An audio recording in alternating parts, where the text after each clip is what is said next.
You cannot gain sales through networking. Unless you got it all tied up, right? Hey, listen to you. Yeah, you're right. It's true. Yeah. A lot of people go to networking events, and as you can tell, we're talking about networking this month. And either they're not visible enough, they haven't brought enough information with them, they're not speaking to the right people, or even gone to the right networking event, and instantly thrown in the towel and go in, networking doesn't work. Yeah, yeah. But is it that easy to blame the person attending, or is it also to do with the networking events themselves? Well, I think that's a great question, isn't it? I mean, there's lots in that. I think there's a big issue about how people turn up to a networking event, right? And the strength of the networking event is the people that are in it. So, very easy to go to a networking event where 10 people pitch up and say, "Oh, it's not working." But actually, if 10 people go with their A game and they're ready to really engage and share, collaborate, come up with ideas, then that will work. Yeah. So I think you're absolutely good to put the challenge out, and I think it's about how people pitch up.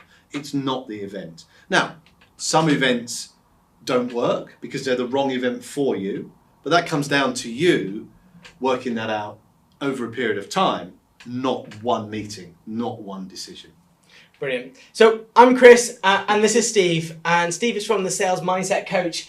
And every month we have a topic that is going to help you raise your sales within business, help you grow your business. And this month we're talking about the power of networking. So you're watching this vlog. The first thing we need you to do is go over to the website or the landing page and sign up to get automated updates of the blogs coming out, because next week we're going to be releasing a blog about the frustrations of networking, then what you should expect, the results of networking, and then the end of the month, top tips. And you're also going to get a free download that's going to help you gain more sales with networking. So a bit more about networking. How should someone go about utilizing networking to gain the sales that they want?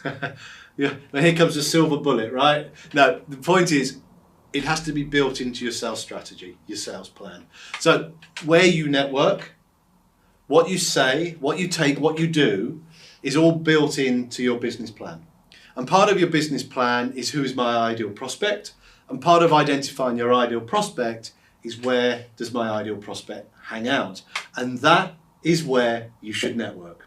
Now, that doesn't necessarily mean they're in the room. It might mean that the people in the networking room know people, so they could be part of that ecosystem. But it's really important, Chris, that actually where you network is the place that can generate you sales opportunities that you then put into your sales funnel and you start working through your sales process. I think that's key things that you talked about. A sales funnel. It's not going about just to sell, is it? It's about getting people into your sales funnel, into your pipeline. Yeah. And then second to that, it's also about working about who they know. Well, I think this is really important because networking can be, there's a parallel that can be drawn to what goes on in social media right now. And I see it on LinkedIn, I see it on Facebook. Someone makes a connection with me on LinkedIn, I accept because they're an owner of a company, my ideal target, I accept that. And then all of a sudden they're trying to sell me stuff. And that really isn't good. On social media and Facebook, people become your friend. You see you've got a few hundred friends in common and you go, well, no harm there. Then instantly you get a page. Yeah. Come and like my page.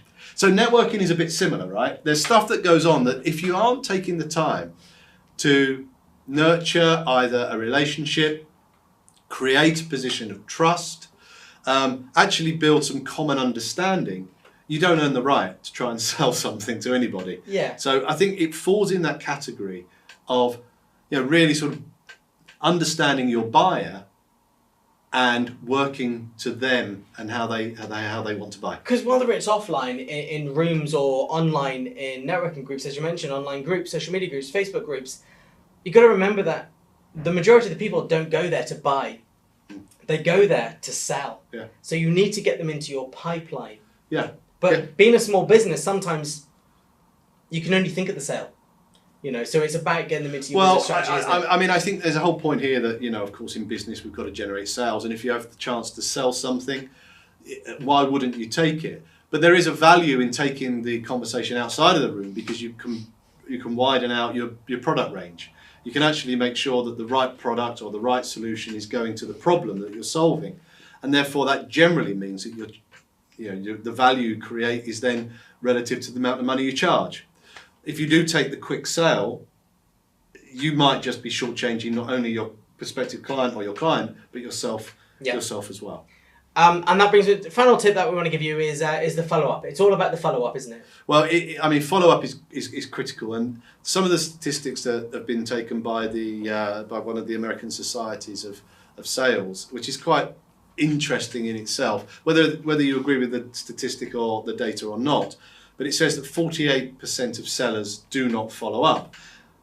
Now, whether that's, as I say, you agree with it, it's still an alarm bell that says, at a networking event, if we go to all that effort of creating the connection, investing the money in turning up, and have gone to all that trouble of pitching ourselves, and then we don't follow up, then that is a bit of a problem. And follow-up doesn't just mean going to the next network meeting they're going to be at, is it? It's getting hold of them away from that meeting to have a one-to-one, as you said, where you can start talking about your whole range. Well, it is. And it isn't necessarily just about saying, well, let's get you into my group, get you into my list. It is just having that extra level of conversation that really starts to explore the needs of that person. Brilliant. Right, as I mentioned, we've only just really touched the top of the iceberg here. There is so much more information about networking.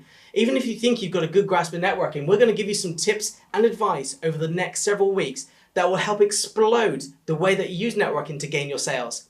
So as I mentioned, what you need to do is you need to go to the salesmindsetcoach.com. You need to sign up to the blog to receive the weekly blogs. You'll get an automatic download that will instantly help you understand more about networking and grow your sales. And each week you will have access to the blogs coming out. And after that, next month, we're going to continue talking about sales in your business strategy, focusing on being a leading voice. So there's plenty more content to come just by signing up to the weekly blog. So remember, you won't make sales within networking unless you tie it into your business strategy. From us two here, thank you and have a great week, everyone.